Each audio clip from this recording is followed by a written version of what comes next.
வணக்கம். வாழ்வது ஒரு முறை, வாழ்த்தட்டும் தலைமுறை என்பார்கள். இந்த இடம் பார்த்திங்கன்னா, நாமக்கல் மாவட்டம் கீரம்பூர் பக்கத்தில் குஞ்சாம்பாளையம். இந்த குஞ்சாம்பாளையத்தில் பார்த்தோன்னா, இந்த கிராமத்தில் சாதாரண கிராமத்தில் இத்தனை ஆயிரம் மரங்களை வளர்த்திருக்காங்க.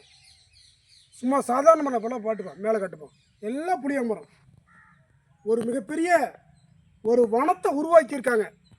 அவர்கள் இந்த மரம் வச்ச அத்தனை நல்ல குணங்களுக்கும் அந்த குடும்பத்தாருக்கும் நெஞ்சார்ந்த வாழ்த்துக்களையும் நன்றிகளையும் தெரிவித்துக் கொள்கின்றோம். மரம் என்பது மனித வாழ்க்கையின் அடிப்படை அவசியம். மரம்தான் மனிதர்களை காக்கக்கூடிய ஒரு மாபெரும் பொக்கிஷமாக விளங்குகின்றது. மரத்தை வளைத்தால்தான் மனித குலம் வளரும்.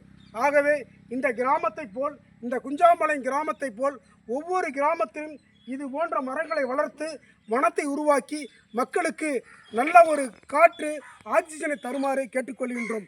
வருகின்ற இளைஞர் பெருமக்கள் எல்லாம் தங்களது கிராமங்களில் இது போன்று மரங்களை வளைத்து இந்த போன்று ஒரு சாதனையை உருவாக்கிவிட்டு செல்ல வேண்டும் என்று உங்களை எல்லாம் அன்புடன் கேட்டுக்கொள்கின்றோம். எத்தனையோ மனிதர்கள் வாழலாம், வீழலாம், போகலாம். ஆனால் இந்த ஊரில் இருக்கிறவங்க இந்த மாதிரி ஒரு பொக்கிஷமான ஒரு காரியத்தை செஞ்சுருக்காங்க. அவர்களுக்கு என்னாலும் நாம் நன்றியை தெரிவித்துக் கொள்கின்றோம்.